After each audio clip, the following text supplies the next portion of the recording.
Assalamualaikum warahmatullahi wabarakatuh. Saya Febrian Muhammad Soleh dari kelompok 5 ingin mempresentasikan tentang uap dan siklus daya gabungan termodinamika.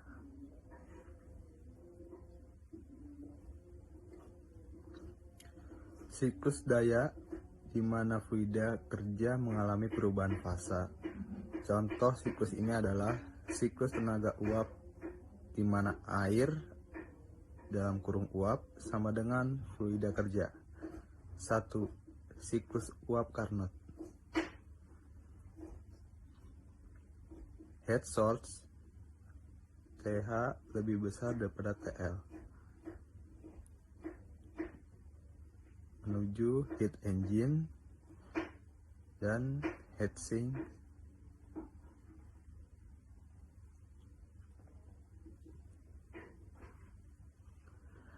mesin panas dapat terdiri dari komponen-komponen berikut. Steam power cycle. Yang pertama, kondensor menuju ke pump, lalu ke boiler, lalu ke steam power cycle, kembali lagi ke kondensor, dan ke output.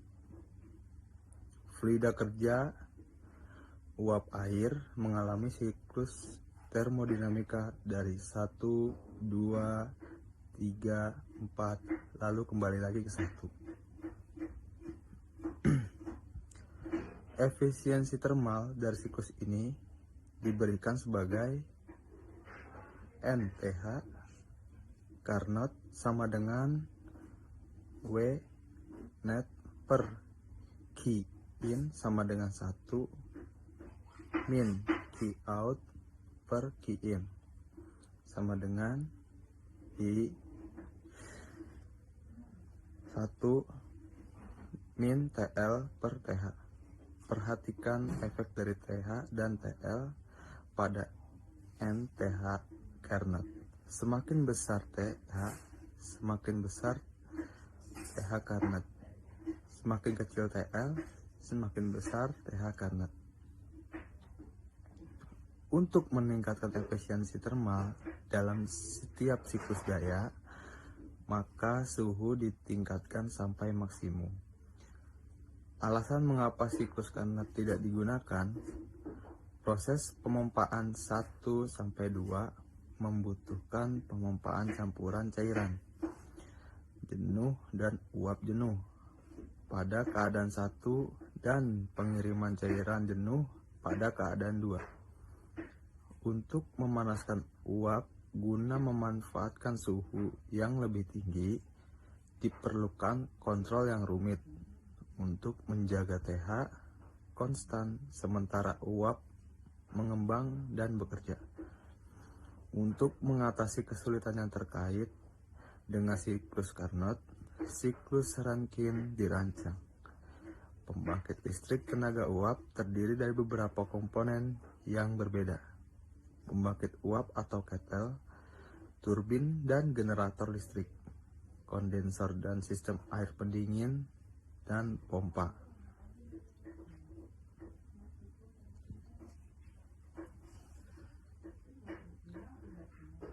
Siklus Rankine. Siklus Rankine sederhana memiliki tata letak komponen yang sama dengan siklus Carnot. Yang ditunjukkan di atas, siklus Rankine sederhana melanjutkan proses kondensasi 4/1 sampai garis cair jenuh tercapai. Proses siklus Rankine ideal. Deskripsi proses 1-2 kompresi isotropik dalam pompa. 2-3 penambahan panas tekanan konstan dalam boiler. 3-4 ekspansi isotropik dalam turbin. 4-1 penolakan panas tekanan konstan di kondensor. Sekian penjelasan saya. Mohon maaf bila ada kata-kata salah, dan selanjutnya akan disambung oleh teman saya. Wassalamualaikum warahmatullahi wabarakatuh. Assalamualaikum warahmatullahi wabarakatuh. Perkenalkan, nama saya Muhammad Adam Rais, semester 5, Fakultas Teknik Mesin Universitas Pamulang. Saya akan melanjutkan penjelasan dari teman saya. Oke, untuk Carnot Vapor Cycle Using Steam, seperti gambar di belakang saya, efisiensi termal dari siklus ini diberikan sebagai NTH titik Carnot sama dengan W net per Qin sama dengan 1 Qout per Qin sama dengan 1 min TL per TH. Perhatikan efek dari TH dan TL pada TH Carnot. Semakin besar TH, semakin besar TH Carnot. Semakin kecil TL, semakin besar TH Carnot. Oke, untuk selanjutnya, untuk meningkatkan efisiensi termal dalam setiap siklus daya, maka suhu tingkat sampai maksimum. Alasan mengapa siklus Carnot digunakan: proses pemompaan 1-2 membutuhkan pemompaan campuran cairan jenuh dan uap jenuh pada keadaan 1 dan pengiriman cairan jenuh pada keadaan 2. Untuk memanaskan uap guna memanfaatkan suhu yang lebih tinggi. Diperlukan kontrol yang rumit untuk menjaga TH konstan sementara uap mengembangkan dan bekerja.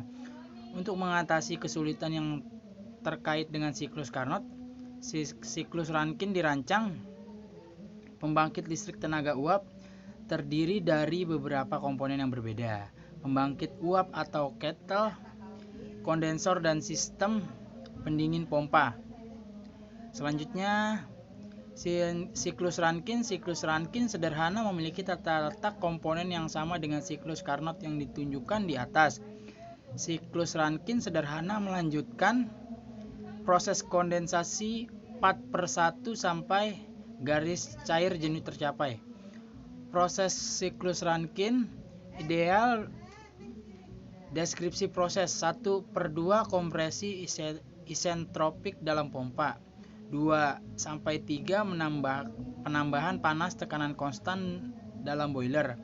3-4 ekspansi isentropik dan turbin. 4/1 penolakan panas tekanan konstan di kondensor.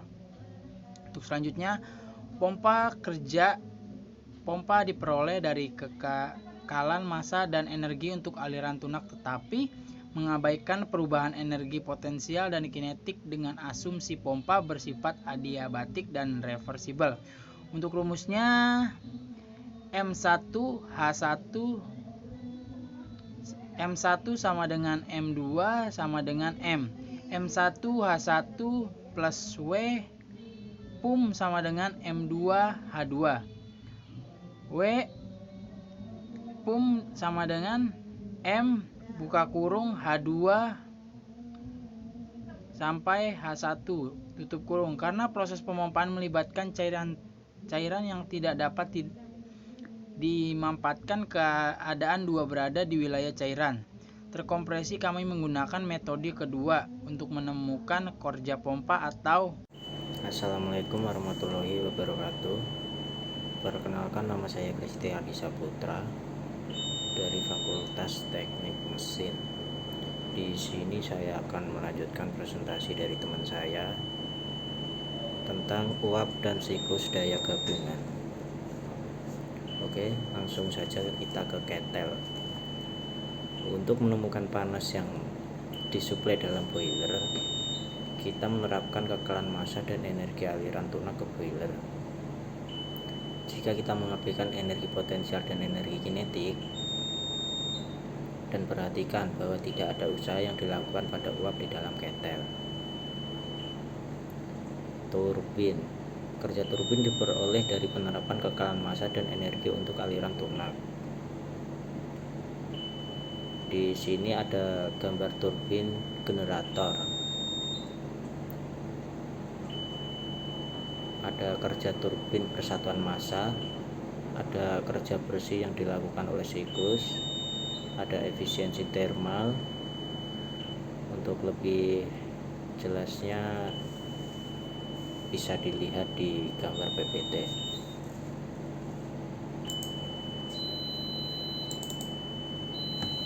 Oke, kita lanjut ke siklus panaskan kembali. Ketika tekanan boiler meningkat dalam siklus Rankine sederhana, tidak hanya efisiensi thermal meningkat, tetapi juga kelembapan keluar turbin meningkat.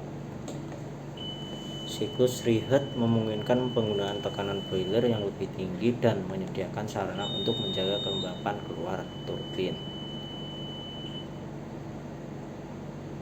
0,85 hingga 0,90 pada tingkat yang dapat diterima. Di sini ada gambar steam power cycle with rate boiler. Assalamualaikum warahmatullahi wabarakatuh. Nama saya Novian Wijayanto, semester 5 Fakultas Teknik Mesin Universitas Pamulang. Di sini saya akan melanjutkan penjelasan dari saudara Putra. Saya di kelompok 5 ya ini, menjelaskan siklus Rankine. Siklus Rankine yang dengan pemanasan ulang proses komponen hasil hukum pertama yang seperti yang di samping ini atau yang di bawah ini. Q itu yang dimaksud Q itu adalah kalor. Terus H ini adalah entalpi dan W ini adalah usaha ya, yang seperti ini komponen-komponennya. Lalu efisiensi termal. Ini efisiensi termal seperti ini ya. Lalu kita langsung masuk ke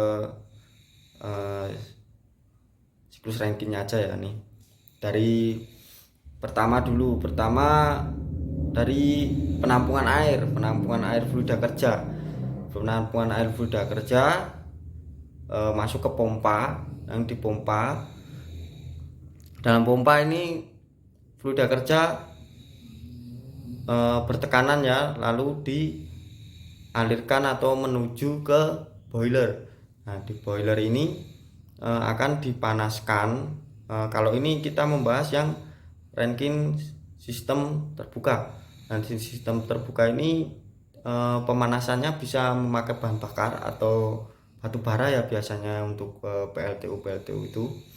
Nah, di sini boiler ini memanaskan fluida kerja tadi menjadi uap lanjutan atau superheated steam ya.